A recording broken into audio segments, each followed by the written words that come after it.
entrenador del Mallorca y quiero aprovechar esta oportunidad para mandar un mensaje a toda la afición mallorquinista, pediros vuestro apoyo, sois imprescindibles, os necesitamos y queremos que estéis con nosotros. Ara més que mai amb el Mallorca. Y así es como arrancó el lema de la temporada 2013-2014 para el Mallorca, ahora más que May con el Mallorca.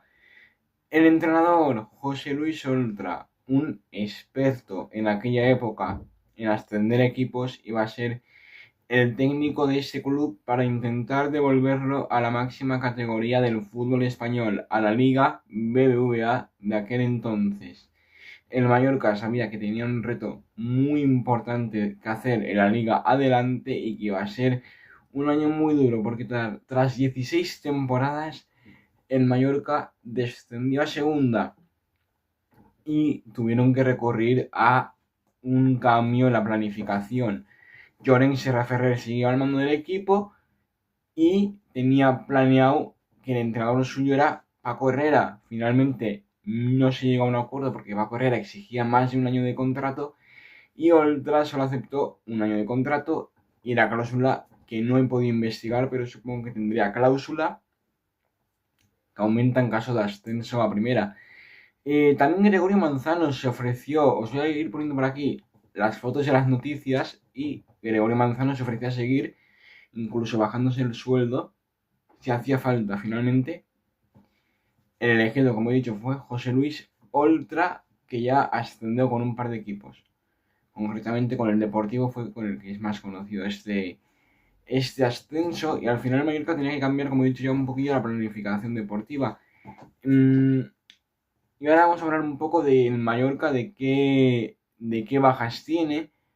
Que tiene las bajas pues de Giovanni, Dos Santos y de Tomás Pina, que van al Villarreal, y más bajas como las que podía haber, que se estaban suponiendo, ¿no? Al final salen bajas como nombres como Casa Jesús, que salió en invierno, Michael Pereira, Javi Márquez, Jeromel, que sale, que solo pudo jugar 8 partidos en la 13-14, o Joao Víctor, que se va al Dinamo de Bucaresti. Entonces, claro, ya eran bastantes bajas que tenía el conjunto vermell y tiene que hacer un par de refuerzos, ¿sabes? Había nombres como Dudu Aguate o José Núñez que seguían en la identidad vermellona, pero había que hacer un par de cambios en la plantilla, y por lo cual vamos a ir nombre por nombre. Se trae de fichajes. El primer fichaje es Miguel García, viene procedente del Orduspor.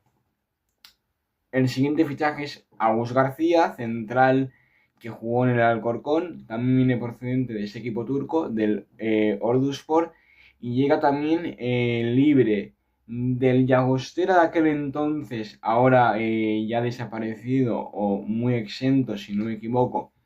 Llega Alex Moreno, lateral izquierdo, que ahora está en el Girona, pero en aquel entonces vino procedente de la Unión Esportiva Llagostera libre. En verano también se trae un centrocampista que era Íñigo Pérez, que en aquel entonces prometía bastante, pero no termina de encajar, y de hecho luego voy a comentar que en enero es cuando la cesión se rompe con el Athletic Club de Bilbao. También vino Martí Riverola, cedido del Bolonia. Traen a Gerard Moreno del Villarreal, cedido. Gerard Moreno, que de hecho luego vamos a hablar que fue de los mejores jugadores. Del Atlético madrileño traen a Tomás Partey, que luego más entonces ha sido un centrocampista que el Arsenal pagó una millonada por él, pagó unos 50, 45 millones, y luego ya promociona al primer equipo Alex Vallejo. Además, en invierno vino Cadamuro, procedente de la Real, en formato de cesión. Vino, en verano también vino David Generelo, libre. Y Irinei, del Watford, cedido. Y Abdul Rachaki Cámara, que viene del Sochaux. He dicho que Generelo viene en verano, me he equivocado. corrijo el error, vino en el mercado invernal, llegó libre al Mallorca. En Mallorca ya se comenta un poco la planificación que hizo, ahora vamos a hablar un poco de la temporada. La temporada para el conjunto vermell se sabía ya, como he comentado, que iba a ser dura. Genera 11 millones en ventas, lo demás iba libre. Las únicas dos ventas fueron al Villarreal, que fueron Giovanni y Pina, como he comentado, y al final el equipo, vamos a comentar cómo ha quedado la plantilla, nombre por nombre, y luego ya una vez nombremos la plantilla, vamos a hablar un poco de cómo fue la temporada. La portería, teníamos al israelí Dudu Awate, que acabó perdiendo la titularidad y se la quitó Rubén Niño. Luego Rubén Niño más adelante en infinidad de equipos, en el Logroñés, etcétera, etcétera.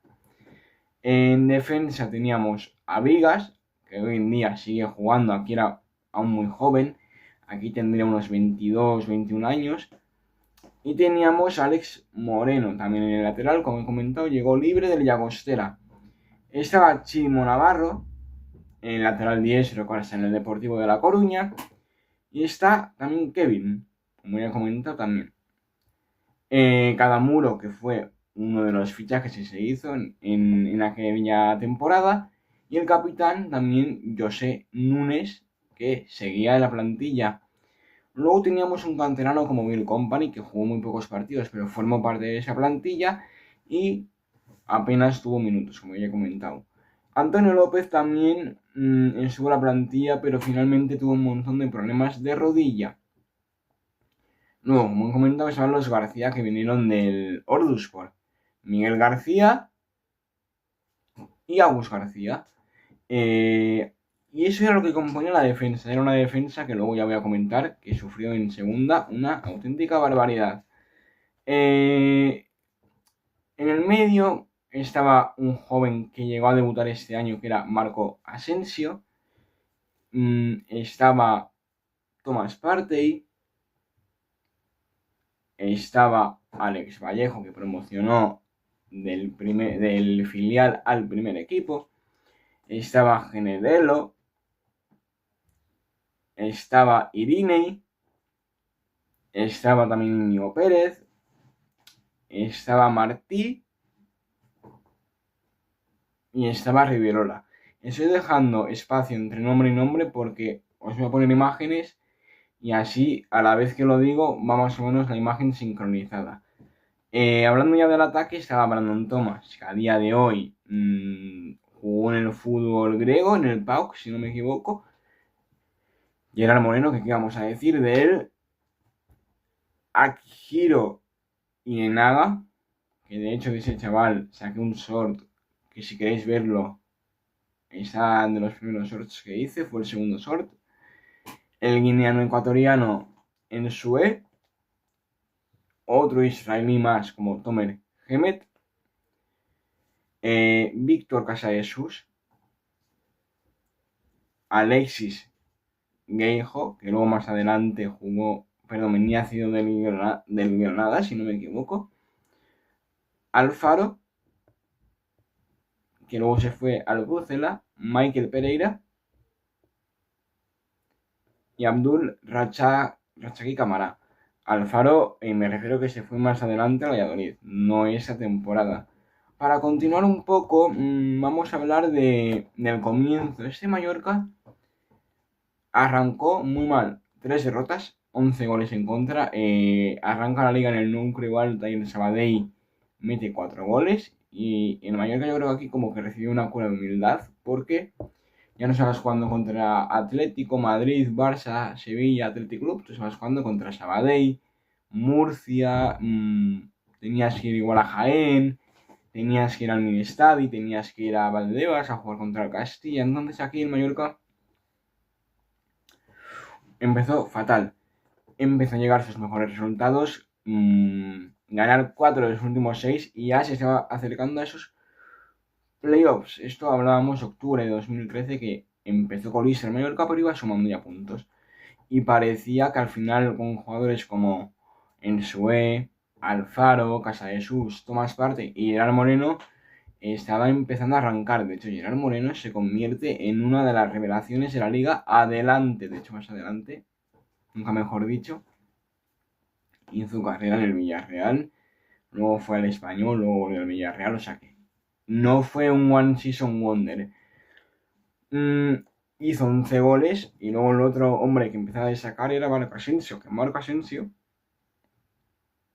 cuando más protagonismo cogió fue la temporada siguiente, en la 14-15, que es cuando ya debuta, y luego el Madrid cuando ya debutó ese año, cuando el Madrid lo compra y lo cede al Español. Era un joven de la cantera que empezaban a darle oportunidades y luego salió muy bien. Igualmente el Mallorca nunca terminó de tener una regularidad con José Luis Oltra. La temporada avanzaba y ese equipo no tenía hambre, no tenía de dar ese paso definitivo, por lo cual el balance de Oltra es en febrero de 27 jornadas, 9 victorias, 9 empates y 10 derrotas. Son números muy flojos al equipo. 36 puntos en 27 jornadas, quedando 15 jornadas, pues un equipo que empieza la temporada pudiendo ser un equipo que subiría y iba tan mal, pues al final no le destituyen. Y de hecho luego podéis ver la carrera de José Luis Oltra después de esto: Recreativo de Huelva, Córdoba, Aica de la Narca, Granada, un montón de equipos. O sea, igual después de Mallorca ha estado en 8 equipos distintos, no miento. Y ahora mismo, para los que sigáis la liga, le podéis ver en el staff de Quique Sánchez Flores. El club apuesta por un entrenador que en esta época era muy, muy prometedor, que en segunda era un entrenador que gustaba a los equipos, y donde mejor lo hizo fue en Sabadell, luego fue a Zaragoza, en la 15-16 o 16-17, si no me equivoco, que fue Lluís Carreras. Lluís Carreras, el que ahora está de comentarista, analizador en la liga Hypermotion, fue el entrenador que parecía que la situación iba a mejorar, pero al revés. Empeora la situación Lluís Carreras, tan floja que le tienen que echar. 12 jornadas estuvo, 2 victorias, 4 empates y 6 derrotas. El equipo cayó más aún en la incertidumbre. Había habido casos de equipos que habían bajado, en esa época había un montón de equipos que bajaban de primera a segunda B, porque no se adaptaban a la categoría, tenían un montón de deudas, y eso hacía que el equipo tuviera que bajar de primera a segunda B por las deudas. De hecho, un caso es el de Racing de Santander, que más o menos fue seguido de primera a segunda B. Segunda B, lo que ahora es primera ref para los más jóvenes. Y aquí ya entramos a la locura de lo que definía la época esa del Mallorca. En mayo la situación era crítica hasta el punto que el Mallorca, como he dicho, se va peleando por no bajar a segunda B. Ya el Mallorca podía celebrar un empate fuera de casa contra cualquier equipo. Se plantean, no sé qué veracidad tuvo esto o si se les ocurrió, pero yo he leído que se plantea Serra Ferrer, como que hubo algo de que le dijeron como, oye, ponte tú de entrenador, pero Serra Ferrer no lo hizo. Serra Ferrer, que hacía un poco de todo, ejercía de presidente, de director deportivo, y se decide recurrir a una leyenda, a Javi Olaizola, el padre de Olaizola, el central de ahora del Eldense, canterano del Mallorca. Quedaban solamente 3 partidos y había que sobrevivir. Olaizola dirige esos 3. Primero llegó un empate contra el Jaén. Fueron las visitas Jaén, Girona, Córdoba, y el Mallorca contra el Córdoba logra salvarse y celebra seguir en segunda división. El equipo quedó 17º, 16º, muy mal, y todo haría indicar que tendrá que haber cambios en la 14-15. El final más lejos y el objetivo posible. Como he comentado, 17ª posición, 12 victorias, 15 empates, 15 derrotas, 46 goles, 57 en contra. Un equipo que viene de primera división, 57 goles en contra es una barbaridad. Pero también un dato a favor es que encajó 11 en las 3 primeras jornadas. O sea que luego ya fue encajando menos, pero igualmente es una barbaridad, 57 goles. Una defensa que en teoría tenía que ser para pelear por playoff. Al final fue muy duro porque el equipo pensaba en que tenía que haber subido y no subió como he dicho. Como he comentado, pues bueno, nombres a destacar de ese Mallorca: Gerard Moreno con 11 goles, Alfaro con 9, Tomás Partey con 5, Casadesus y Ensue. Al final fueron los pocos números a destacar porque Aguate perdió titularidades y un montón de cosas más que hubo en este Mallorca. Como he comentado ya, lo de Marco Asensio que aparece. Un dato a dar en cuenta que os voy a dar es que comparte habitación con Gerard Moreno y fue un jugador que luego ya todos sabemos lo que ocurrió con él. De hecho, más adelante os hablaré de la temporada de él, de la 14-15. El miércoles que viene vais a tener el vídeo donde yo hablé de la temporada 14-15. No puedo hacer un balance de lo de que falló porque al final de la 13-14 a la 16-17, que es cuando se baja a segunda B, fueron años como cromos repetidos. Un año igual quedabas 15º, otro año 16º, hasta que bajas como, iba a decir colista, porque quedó 20º, pero no. Baja como 20º en un descenso histórico, porque también baja el Elche, también el Rayo estuvo metido en la pomada, también el Almería. De hecho, es que hubo una jornada que el descenso era Almería, Mallorca, Rayo y Elche. Una auténtica salvajada.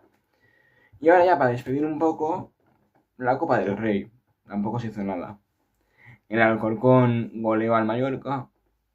El Mallorca cayó en la segunda ronda y ya. O sea, mejor que no se centrara en la Copa, porque si no igual el equipo hubiera bajado.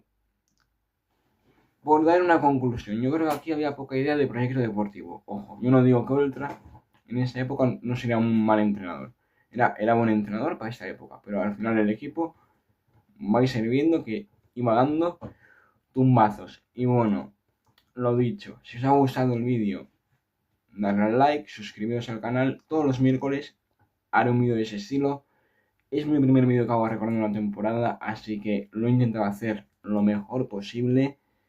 Y nada más que decir, si os ha gustado ya he dicho darle like. Y vamos a ver el miércoles siguiente que ocurre en 2014-2015. Yo soy Zona 1976. Adiós.